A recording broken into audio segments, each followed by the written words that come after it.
Thank you. Thank you, Julie. Good afternoon, everybody.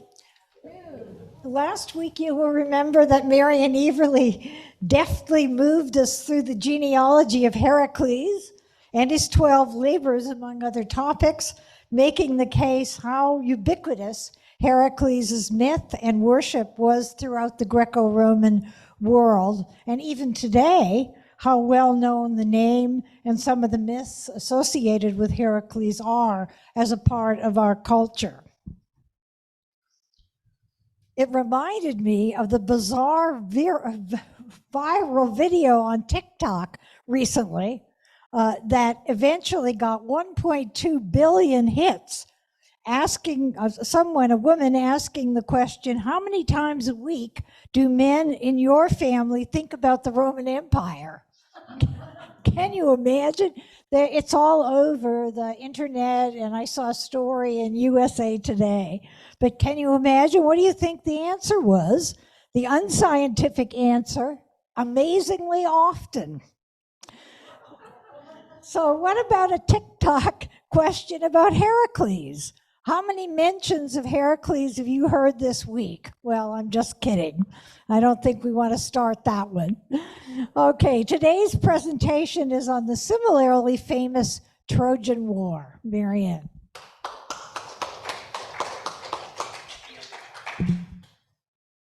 Oh, okay. Oh, and just So we don't get any the feedback. clicky thing. Oh, yes. I forgot the clicky thing. Oh, thank you very much, Sheila. It's great to be back. And today we are going to look at the biggest myth in Greek mythology, which is the story of the Trojan War. Okay. Now, you're all probably familiar with the horse, and you may be familiar with the fact that there have been some excavations at Troy. And you may, I hope, not be familiar with this awful movie that came out about Troy, a terrible movie, but it makes for great illustrations. So I thought that most people have some idea about the horse, but how many people really have an idea about why the war happened? Helen, I know, but why Helen? Why did this happen? So today I'm going to explore the origins of the war, and then I'm going to talk a little bit about, is there archaeological evidence for an actual Trojan War? So our main sources are epic poetry, Homer, the Iliad, and the Odyssey, although actually the Iliad only talks about events in the 10th year of the war, and the Odyssey talks about Odysseus trying to get home from the war, which takes him 10 years. We also have Virgil, the Latin writer, the Roman writer, who talks about Aeneas, who is a Trojan who escapes the war to have a long time wandering all over the place, but eventually ending in Italy. And we will talk about him next time. But in addition to these mainstays of Greek mythology, there were many, many other poems about the Trojan War and plays and things that we only have brief references to that are lost. So well, it's all right. Homer was blind, so he doesn't mind that he's, and that's not really what Homer looked like. It's a fake version. Okay, so the Trojan War, as you know, involved all of these Greeks. So every square you see, people from these places going over to Troy, which you see in red, and fighting a war that lasted 10 years. So why did they do this? Well, origins of the war, we have to go back to a wedding. Weddings are always tension points, right? Well, this was a very intense wedding, the wedding of Peleus and Thetis.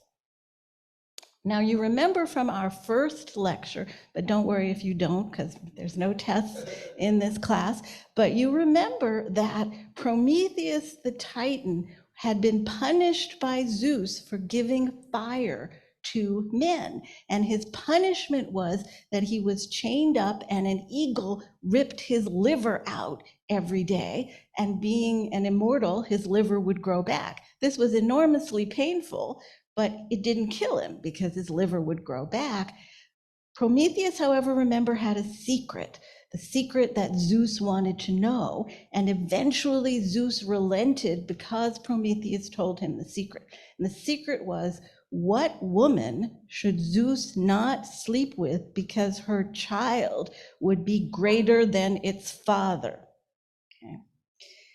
Now you might say, Zeus is married, couldn't he just decide, hey, I'll just stick with my wife, and then that would solve the problem? But we know that that is not possible for Zeus. He cannot do that. So he needs to know who this woman is, because remember his family history, it's a constant stream of sons overthrowing fathers. He doesn't want that to happen. So finally, he agrees to let Prometheus go if he will tell him, who is this woman? It's Thetis. Okay, now who is Thetis? She is a Nereid. Nereids are sea creatures. Remember, the sea to the Greeks is inhabited by thousands of sea creatures. One of the things that sea creatures can do is change shape. So the gods now say, all right, this woman needs to be taken out of Zeus's control, so she needs to be married, and we'll marry her to a mortal, because if she has a child with this mortal and the child is greater than its father, who cares? It's not going to be able to overthrow Zeus. So they get poor Peleus, they pick him, he's a mortal, he's going to marry Thetis. She's not all that keen about it, so he has to wrestle her, and she turns into different shapes. The Greek artist conveys this not by actually having her turned into shapes, but you can see she's holding a lion. Well, that's to be one of the shapes that she would turn into. She's holding a snake. She would have turned into a snake. So the poor guy had to wrestle her and wrestle her and wrestle her, but eventually he won, and he's going to marry her. All right, well, Hera's delighted about this, and she plans the wedding. It's going to be a very, very lavish wedding. And all of the gods and goddesses are invited, and they're all excited about this because this means that Zeus won't be overthrown. So there's this great sense of relief. Everybody's ready to party, but they do leave one person off the guest list, and that is Eris, the goddess of strife, discord, problems. You know, everybody knows somebody who, yeah, you have to invite Uncle so-and-so, but do we really have to? Well, nobody wants Eris there. Well, Eris says, hey, you didn't invite me to the biggest party of the year? Well, come anyway. She comes to the party, she crashes it, and into the middle of the party, she throws an apple. And this apple has a label on it, the golden apple, and the label says, this golden apple belongs to the fairest. Okay, well, who's at this wedding? All of the goddesses. So Hera, Athena, Aphrodite, all dive for that apple and say, it's mine, it's mine. And then they turn to Zeus and say, okay, which one of us is the fairest? Well, Zeus is not stupid, right? Is he going to decide amongst his wife, his daughter, and the goddess of love and sex in the universe? Is he going to pick one? No. He says, oh, no, I can't decide. You need to find somebody else to make this decision. Who can make the decision? Well, they settle on this guy, Paris. He is a Trojan prince. He is the son of the king of Troy, Prime, and Troy's wife, Hecabe, sometimes known as Hecuba. He, however, is not living in the palace because his mother had a dream when he was born that fire covered everything, and so they thought it would be a good idea to kind of get rid of him. So they exposed him. But he was raised by a shepherd and was called Alexander. So Alexander's out with the flocks, minding his own business. It's always dangerous to mind your own business because that's when trouble happens. He's out there minding his own business when what should appear before him but Mercury, Hermes, the messenger god, and 3 goddesses. And they say, hi, Paris, or hi, Alexander. We need you to decide which one of us is the most beautiful. Now remember, the gods and goddesses act like humans, but not always on our best behavior. And so each of them offers him a bribe. Hera says, and you see Hera on the far right, Hera says, I offer you dominion over the world. You will rule the world. Athena, you see next, and she's holding her helmet, Athena says, you will never lose in war. You will be the greatest warrior ever. You will lead vast forces. You will always be victorious. Aphrodite says, I'll give you the most beautiful woman in the world for your wife. Now, we see Hermes standing there between the goddesses and Paris. Paris is a teenage boy, right? So this is really not a tough decision for him. He doesn't want dominion over the world. He doesn't want to be a successful warrior. He wants the woman. So he chooses Aphrodite, and he says, you are the fairest. Now do I get my woman? And she says, yes. But of course, he has made two immortal enemies, right? Because Athena and Hera are not too pleased with this decision. But everyone had agreed to abide by his decision, so Aphrodite wins. And so who is this Helen? Remember, Marlowe says, was this the face that launched 1,000 ships and burnt the topless towers of Ilium? Who was this Helen? Well, Helen comes from the city of Sparta. And there is King Tyndareus and his wife Leda. And Leda is a very beautiful woman. And you know that Zeus has a roving eye. So he sees Leda and he wants Leda. But remember, Hera watches him and he has to be very careful. So he thinks, how can I get what I want without Hera knowing? Disguise. Remember with Heracles, he disguised himself as Amphitryon, Heracles' mortal father. All right. So this time, a little more daring, he disguises himself as a swan. And he comes and makes love to Leda. Now, I'm going to show you two versions of this from art. This is the Greek vase where Leda is just, bring it on, I love you. She's running to embrace the swan, yes. And then here's a recently discovered version from Pompeii. It's just uncovered in the past, I'd say 4 or 5 years, where she looks somewhat less pleased about the whole situation.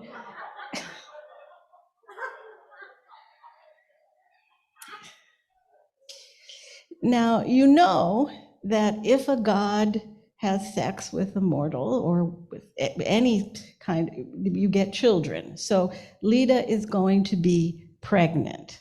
Yeah. But she also sleeps with her husband. And so we have another one of these double situations. In this case, she ends up basically, now she was with a swan, so she ends up laying 2 eggs. And in one egg, the children of Zeus, we have Polydeuces, who is the Romans call Pollux, and Helen. So Helen is the daughter of Zeus, which helps with her being the most beautiful woman in the world. And then with Tyndareus, her mortal husband, she has Castor and Clytemnestra. Castor and Pollux as brothers, Castor and Polydeuces as brothers are called the Dioscuri, the 2 boys. And they have an interesting story because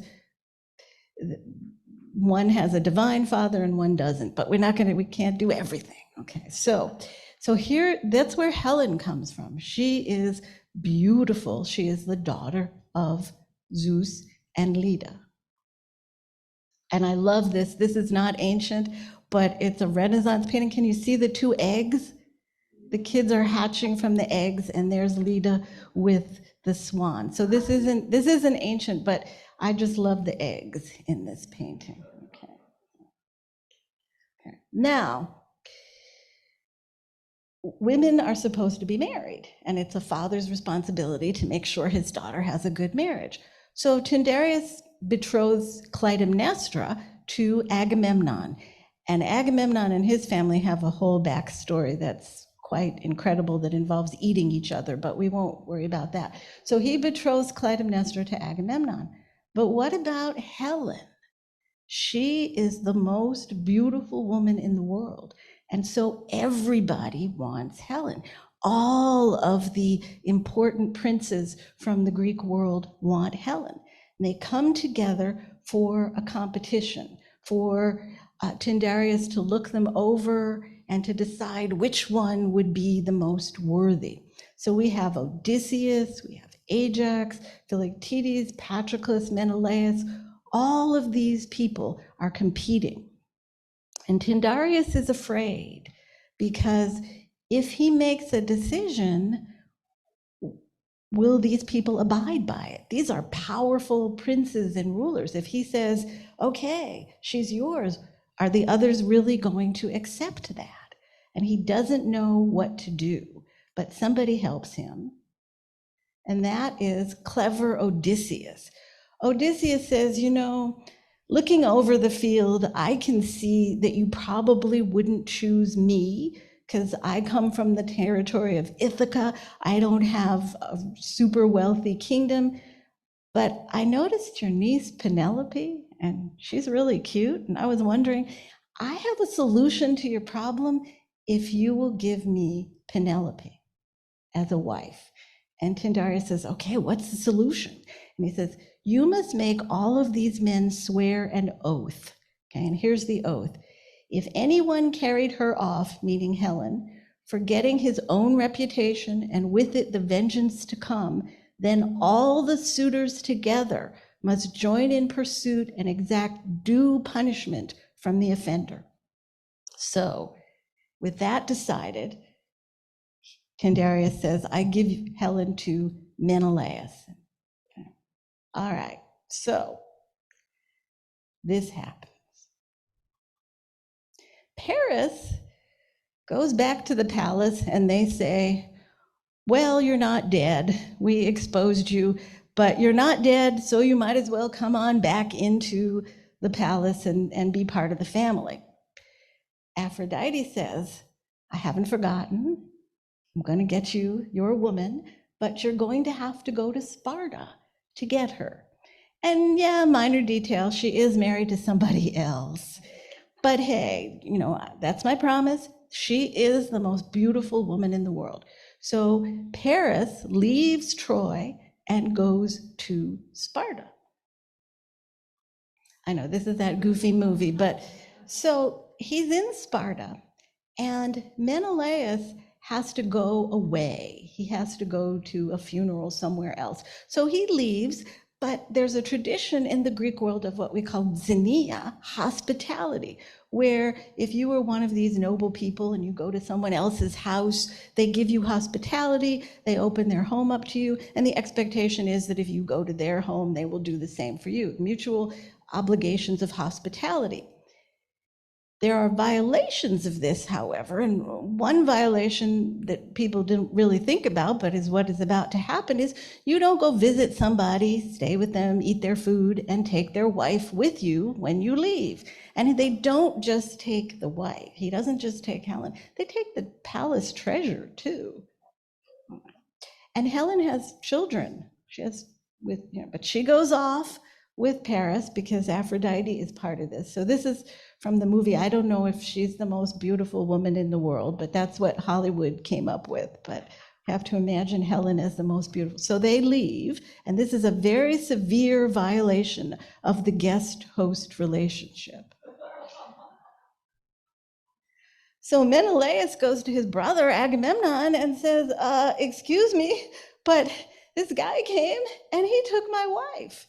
He says, and remember, there was an oath. All of us swore this oath. Well, it's happened now. I'm invoking the oath. And you, my brother, you have to help me. And Agamemnon says, yeah, we swore the oath. We are honor bound. I'll lead the Greek forces. Odysseus is now married to Penelope, and he's very happy. and they just had a son. Odysseus does not want to go. So when they come to get him, he pretends to be mad. And how he does that is he starts plowing the field randomly. You know, when you plow a field, you're supposed to plow rows, but he's going all over the place.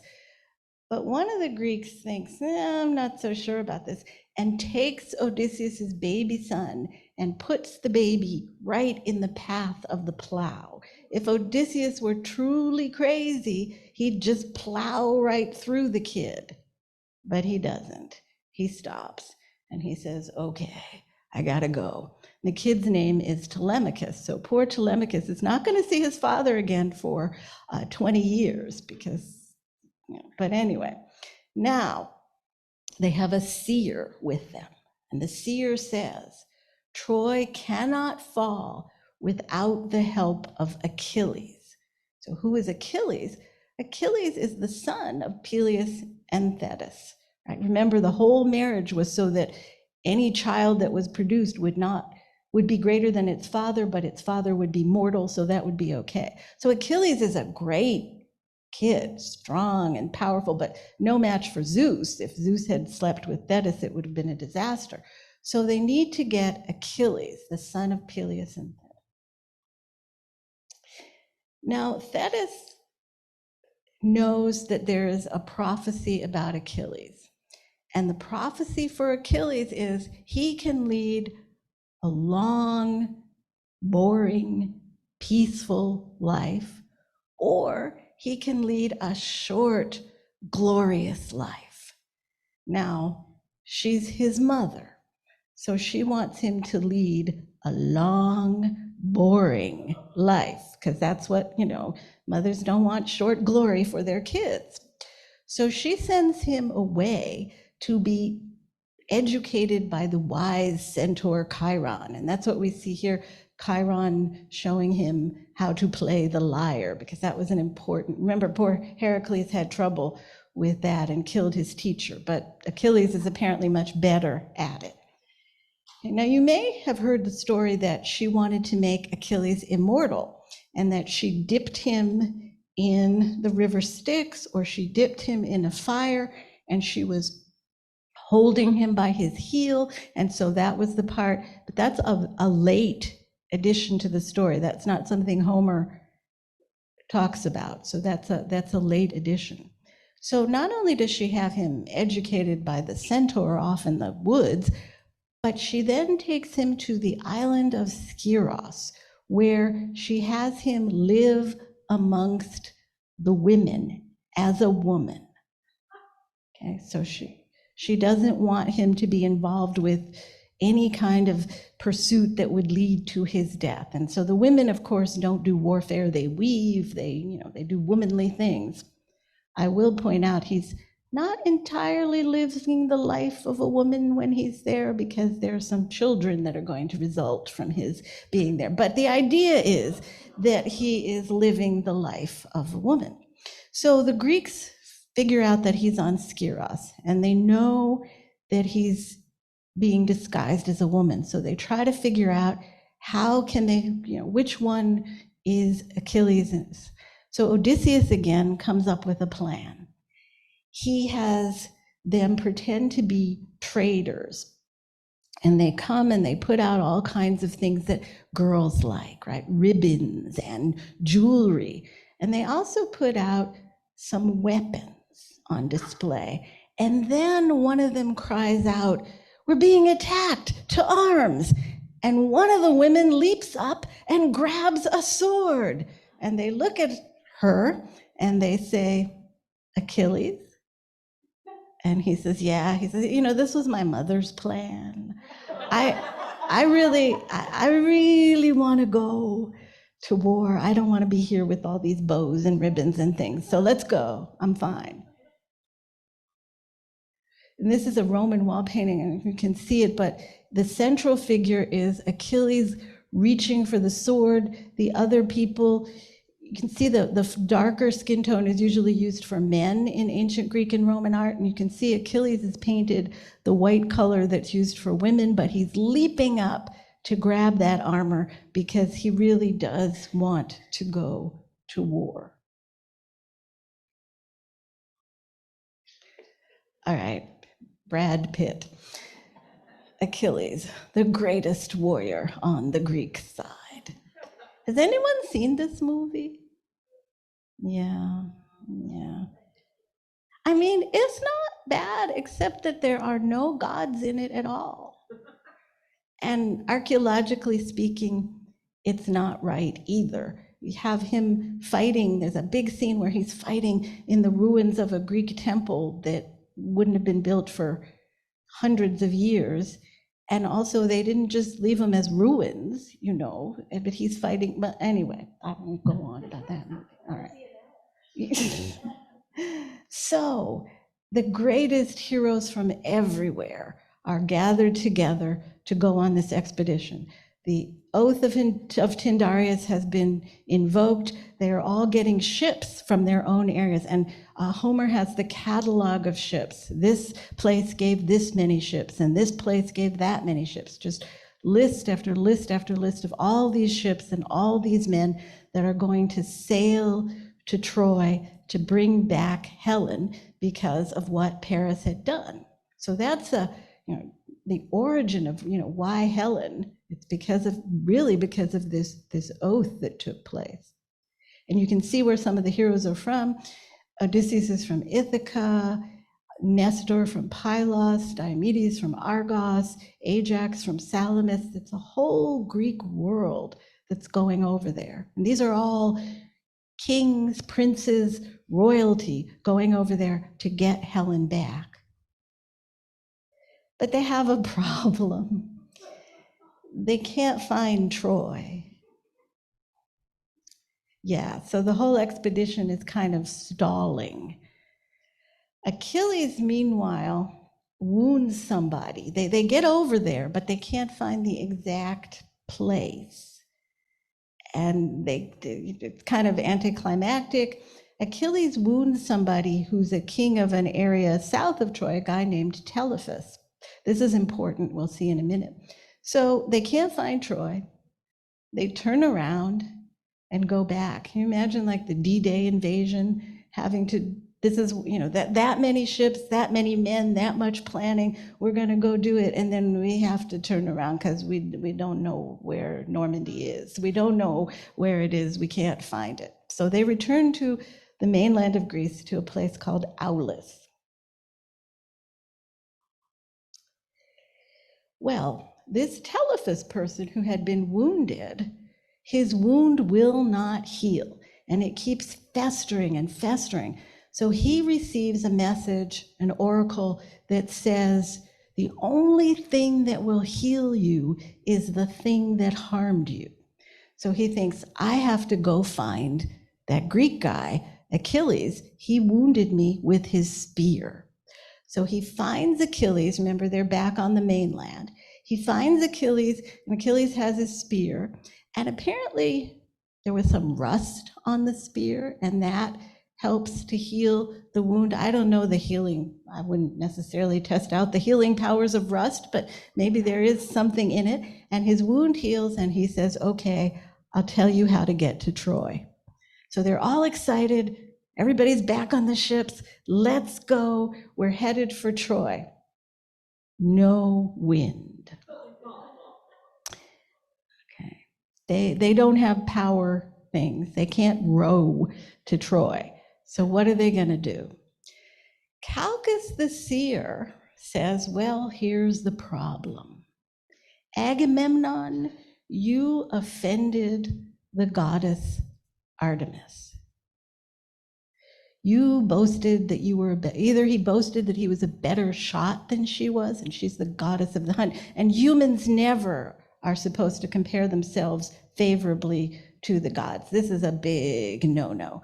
Or he killed one of her deer. Either way, Artemis is mad at him, and the only recourse, the only thing that will get the wins is if he sacrifices his daughter. He kills his daughter, Iphigenia. Now, Iphigenia is back home with her mother, Clytemnestra. Now, can Agamemnon really, send a message to Clytemnestra? Hi, honey, I need Iphigenia to be a human sacrifice. Send her right away. Love Agamemnon. That's not going to work. So how is he going to get Iphigenia to Aulis? Well, he comes up with the idea that he will write to Clytemnestra and tell her that he has arranged a fabulous marriage for Iphigenia. He has arranged a marriage to Achilles.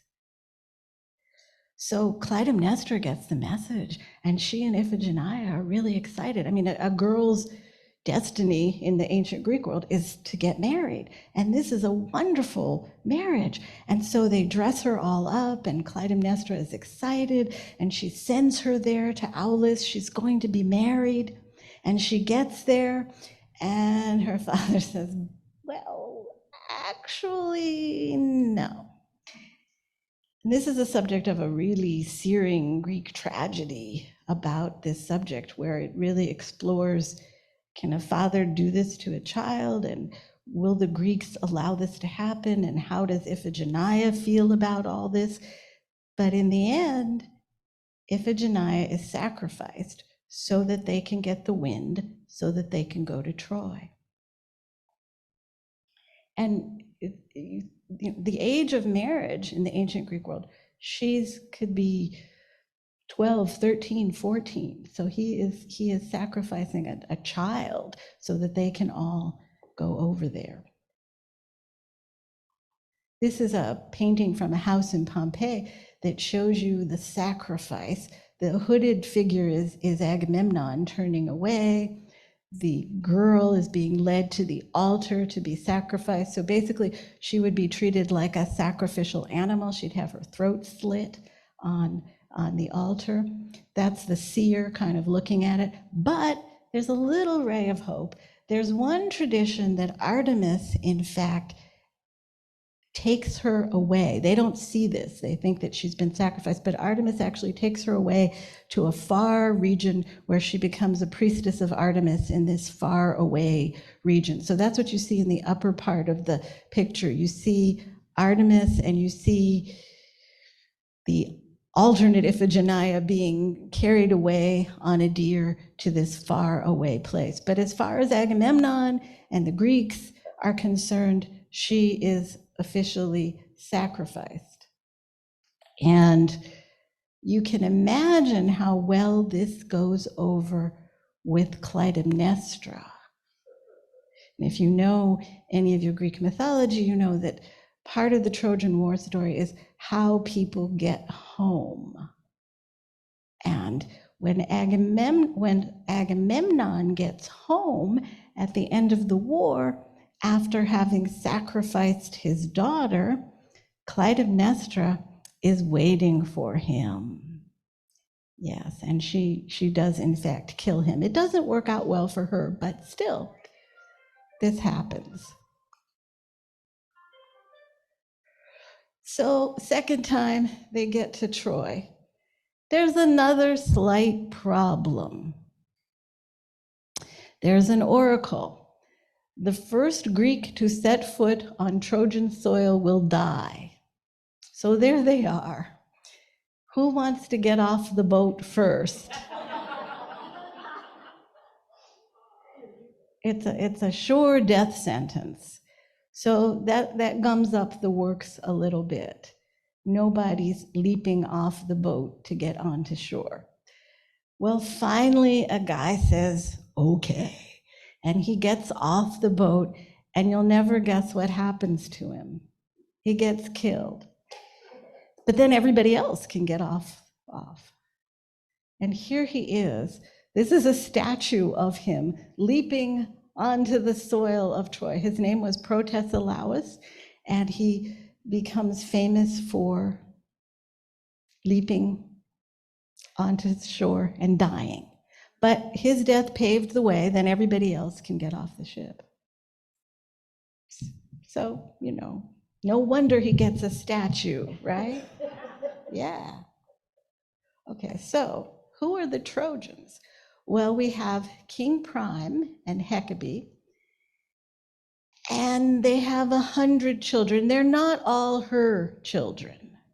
They're all his children, but they're not all her children. He has concubines, he has other women on the side, but he has 100 children.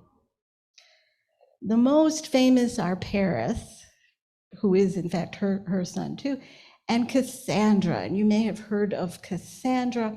Cassandra caught the eye of Apollo, the god Apollo. And Apollo was the god of prophecy. And unusually for the gods, Apollo asked if she would sleep with him. That's not the typical way for the gods, but Apollo asks if she will sleep with him. And she says, yes, she will, if he gives her the gift of prophecy. He says, okay. He gives her the gift of prophecy, and then she turns him down. Which again, he's unusual for accepting that, but she turns him down, so he says, well, can I have a kiss? And he kisses her, and then he spits into her mouth, and he says, you have the gift of prophecy, but no one will believe a word you say. So throughout the Trojan War, poor Cassandra, don't do this, don't do it. And everything, oh, it's just Cassandra, don't pay any attention to her. All right. His other child that's important is Hector. Hector is the greatest warrior on the Trojan side. Hector is married to Andromache, and they have a son, Astyanax. Hector and Achilles are the two great warriors on either side, and so of course they're going to be the ones who have to face each other. It's just the way it works. Even in modern, you watch Lord of the Rings or something, there could be 1,000 orcs, but the two main protagonists have to fight each other. So you know that Achilles and Hector are destined to fight each other. It's interesting that Homer creates a portrait of Hector that's very sympathetic. I mean, this is the enemy of the Greeks, but we have a moment when Hector is going to have to go out and fight Achilles, and Hector goes to say goodbye to Andromache, and Andromache says, don't go. Most of my brothers have been killed at this point. You're my husband, you're my brother, you're my everything. Please don't go. And Hector basically says, a man's got to do what a man's got to do, is what he says. And he takes off his helmet. He scares their little son when he comes in all in his armor, and he takes off his helmet, and the baby kind of smiles at him, and Hector says, I got to go out there. I got to do what I have to do. And we mentioned last time that these warriors in the Trojan War are really the models of Greek manhood, right? Achilles, who accepts the fact that life's going to be short, but he's going to do what he's got to do. Hector, who's got to go out there knowing that this probably isn't going to work out for him. Now, the gods are at Troy too. Zeus is kind of above it all because Zeus knows that it is the fate of Troy to be destroyed. And it's very interesting in Greek mythology. Some sources say that Zeus is over fate, but other sources say fate is over everything. So Troy is fated to fall, but that doesn't mean the gods aren't taking sides. This is my big issue with the movie. The gods aren't in it at all, whereas they're very much in the Greek myth. So on the Greek side, of course, we have Hera because she wasn't the fairest, and Athena because she wasn't the fairest. Poseidon has some issues with the Trojans. Hermes has a son, I think, who's a Trojan. Hephaestus is, divorced from Aphrodite, and so maybe that's why he's on the other side. Apollo has a Trojan son. Artemis goes where Apollo does. Aphrodite, of course, is the Trojan. He picked her. She's going to go. Ares, because he's having an affair with Aphrodite, so he does whatever she does. When she was married to Hephaestus, he was having an affair with her. Ares is the god of war, and so you might expect him to be very powerful in all of this, but the Greek concept of warfare is that it's an a necessary evil, that it's a bad thing. And Ares is never celebrated, and he's shown as being a coward and a bully and not too bright, such that when the gods are discussing the Trojan War and they're watching, and sometimes they get in and fight on one side or the other, he has a terrible time deciding which side is which. He cannot figure it out. He doesn't know who's who. And then he gets wounded, and he comes back to Mount Olympus and he's crying. And Zeus says, of all my children, I really can't stand you, and you're a whiner, and what are you crying about? And just go sit over there in the corner. So, the gods are involved, and they try to help whoever their favorites are, but in the end, Troy is destined to fall. Okay. And you know the story of the Trojan horse, but basically they fight for 10 years and they have no success. They can't breach the walls of Troy. And this fighting is, you say, if they can't breach the walls, who are they fighting? They're fighting all the surrounding areas. They're trying to cut off all the supply lines, and Trojans come out and fight against them. Hector comes out and fights against Achilles. So there's all this fighting going on, but they're not getting anywhere. And so they try to find a way to breach the walls of the city. And Odysseus comes up with a plan, which is that they will put a giant wooden horse in front of the city, and they will leave Troy. They'll sail around the corner as if they're retreating. They'll leave one of their kind there to be captured by the Trojans to explain why the horse is there. So they do that. They're in the horse. They sail around the corner. They leave a guy there.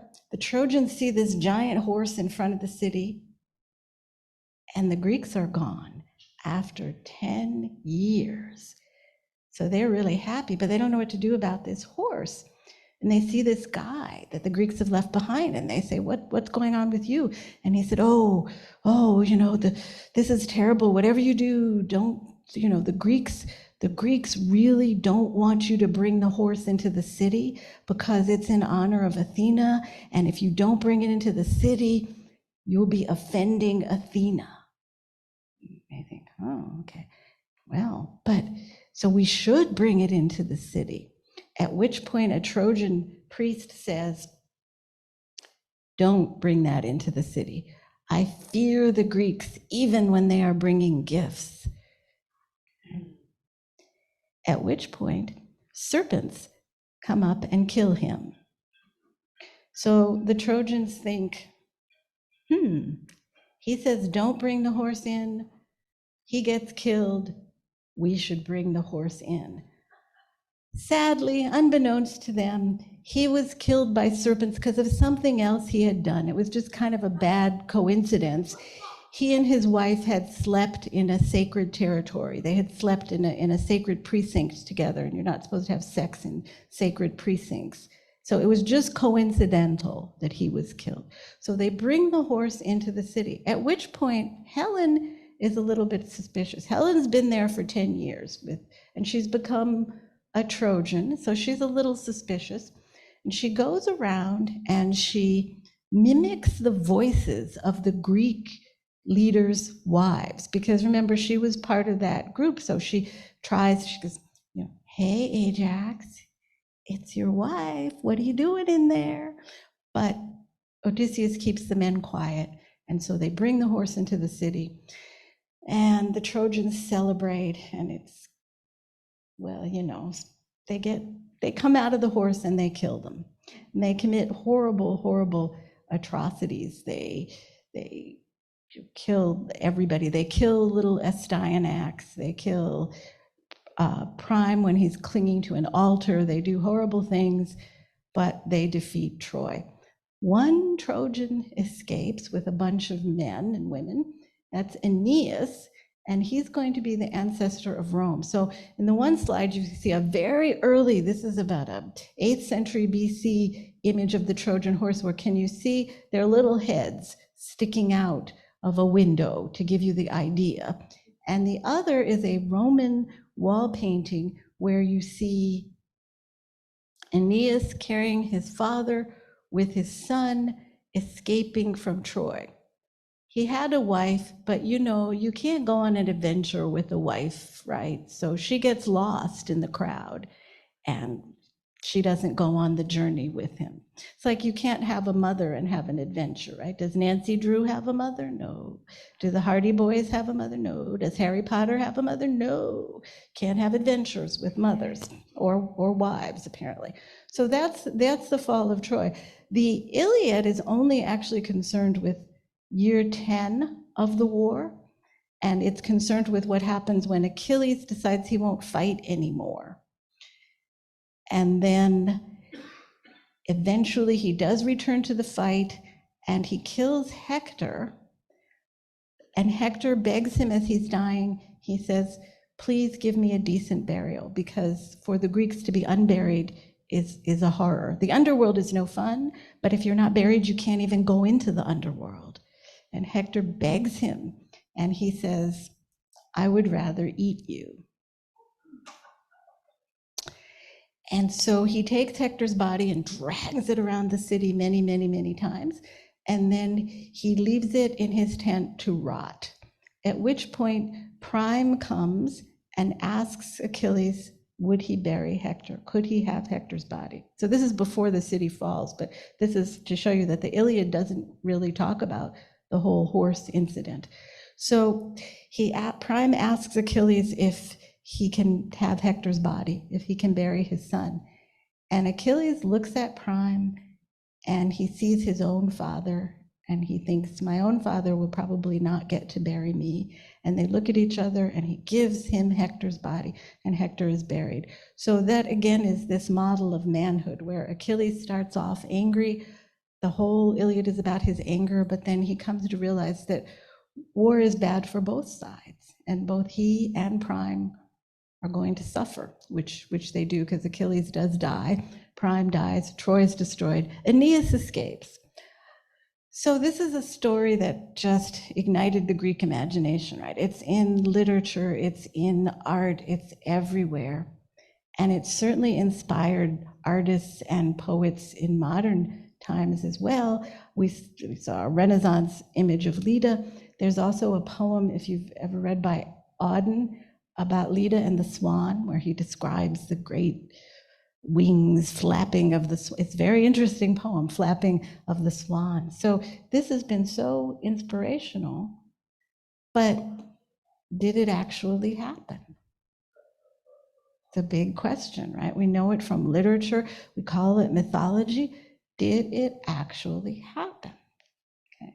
Well, the answer is maybe, sort of, kind of, something happened. Let's see.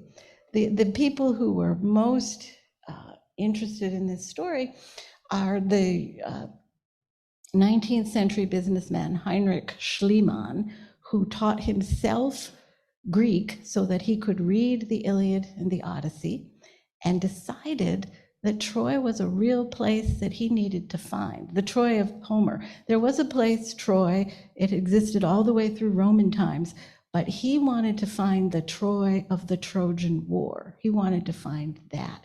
His wife was Greek. They went to Turkey, to the site where the Roman Troy was, and they began to excavate, and they uncovered a civilization that was,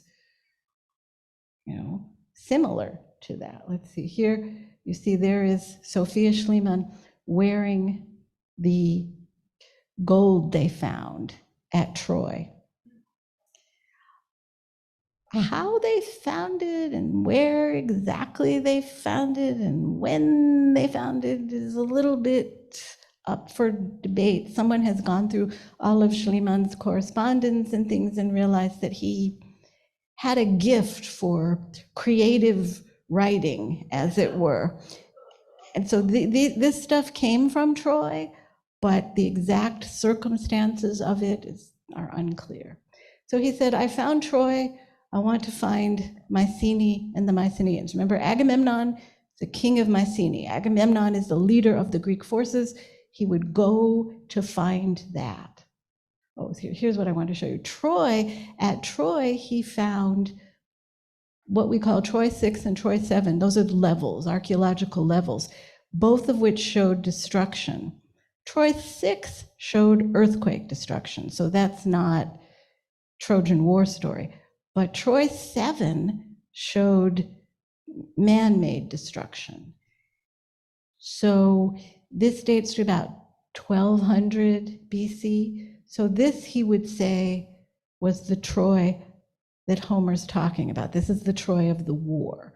Now again, we don't have literature from Troy. There's no sign at Troy that says, hi, Prime was here, nothing like that. But certainly there's a city that suffered a cataclysmic destruction, although it was rebuilt and continued into Roman times. So then he said he wanted to find Mycenae and the Mycenaeans, because if he found Troy, why couldn't he find the home of the Greeks? Oops, I'm going backwards, that's why. Now I'm still going backwards. Okay, so he wants to find Agamemnon's home, and he finds Mycenae. He finds this massive fortification, which dates to roughly around that same period. So we call this period the Bronze Age. It's massive stone walls. This is called the Lion Gate because you can see over the lintel of the gate are lions. Okay. Their heads are gone. Their heads were attached separately, but enough of the body is there so that they're definitely felines. So he finds that. He finds graves with weapons. So we've got warlike people living in a big fortification at the same time as what he's found at Troy. So he's feeling good about this. This could be Agamemnon.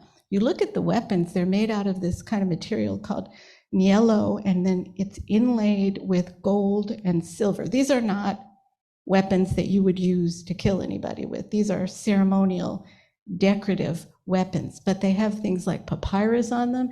They have things like running lions, which are a Cretan theme. They show that these people had international contact all over the ancient world. And he found this gold death mask. And because he believed his mythology with his, every fiber of his being, he looked at this gold death mask that was in a grave at Mycenae, and he said, I am looking at the face of Agamemnon. And if you go to Greece, you'll see this mask labeled as the Mask of Agamemnon with quotes around it, because now we recognize that as wonderful as it would be to look upon the face of Agamemnon, this guy was buried there too. And so why couldn't he be Agamemnon? Just because he doesn't have a beard and look noble, he could be Agamemnon.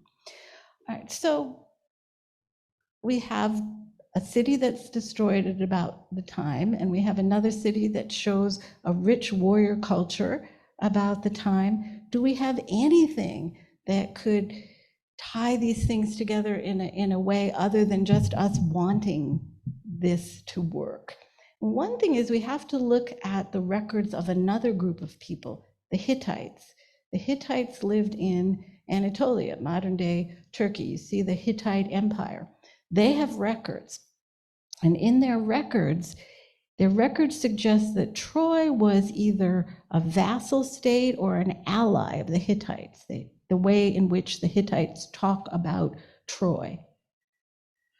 And this is the capital of the Hittites, and you look at their gate. Do you see what is framing their gate?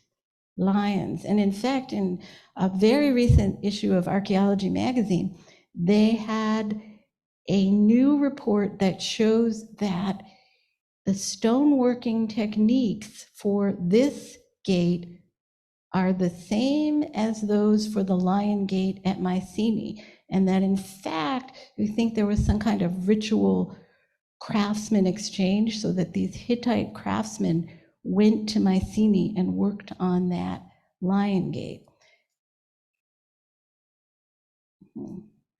There is a treaty between the Hittite king and somebody named Alexandu, Prince of Troy. Now, what was Paris's other name? Alexander. the Hittites talk about problems they're having with the Akiyawa, which we can identify with the Greeks in this period. And one of their problems is skilled workers have been abducted in raids on the island of Lesbos. Mycenaean texts they're not literary, remember, they're just descriptions, but they record foreign female craft workers. So, snatching of women, not Helen, but snatching of women. So if we put all this together, something probably did happen. Did it involve Achilles, Agamemnon, Hector? No, those are probably fictional people.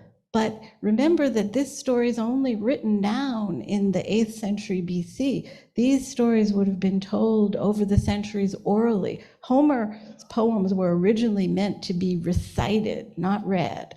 And so people could change them, people could alter them, and through time, the story would change. So maybe archaeologists mostly believe that maybe something happened, but certainly none of the protagonists were actual people, none of the people that we have. There is that, I showed you Alexandru, but remember, a name can come down without it having to have anything else. That, Alexandru didn't have to be somebody who was exposed and raised by ship. None of that had to happen, but at least something happened that was passed down through the centuries. Something else that recent reading of the Hittite records shows that the Hittites thought of the Mycenaean king as being very powerful. Maybe why they sent him, the craftsman, to work on his gate, but it turns out he wasn't as powerful, at least as he thought. He keeps begging the king to do something about certain situations, and the king apparently does nothing because the king really couldn't do anything. He wasn't as powerful as the Hittite king thought he was. So anyway, that is the Trojan War. Next time, we will look at what happened to poor Aeneas when he escaped from Troy. And of course, I'll take questions.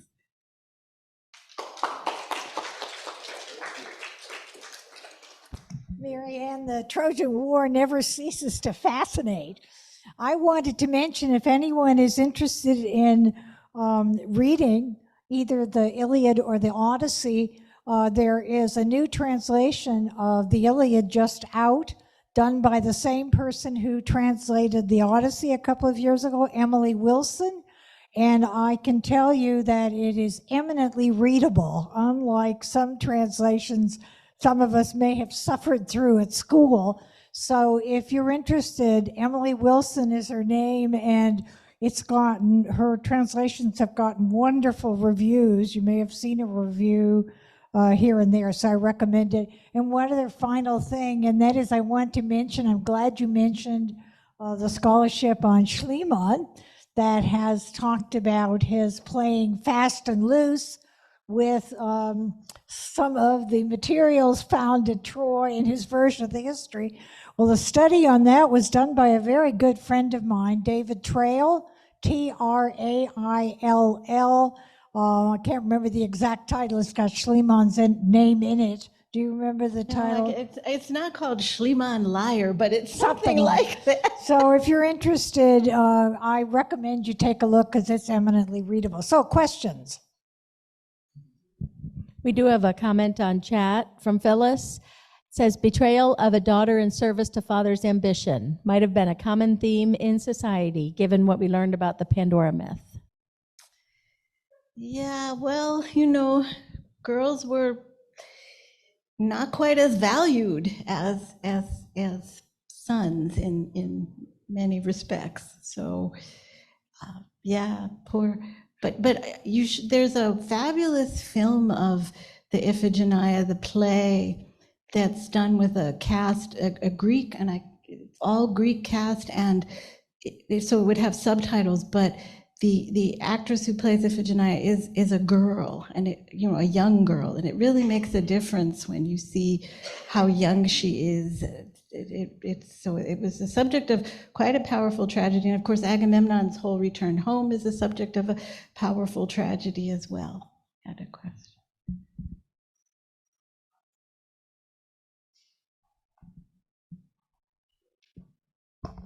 You seem to be up on all the popular culture. I just wonder if you have an opinion of the Madeline Miller's books like Circe and Achilles. I read Circe. I guess I thought it was very well written. It was just hard for me because I felt that Circe, to me, the Circe in the myth was more powerful than her Circe, and I wanted her to be more.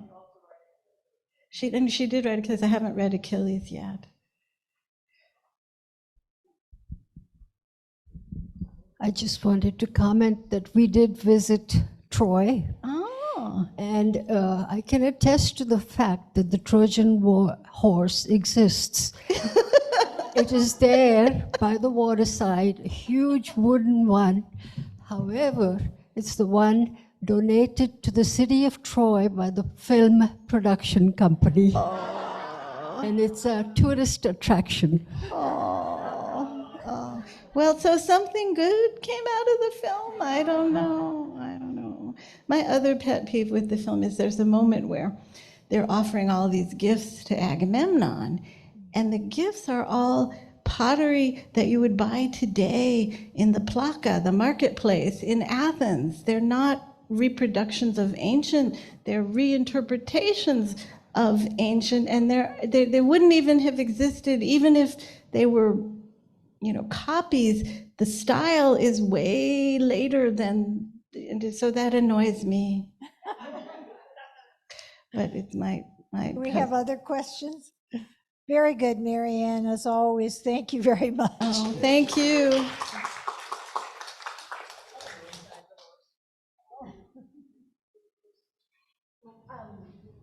A big chat just came if you want to read it. Read it as we ended.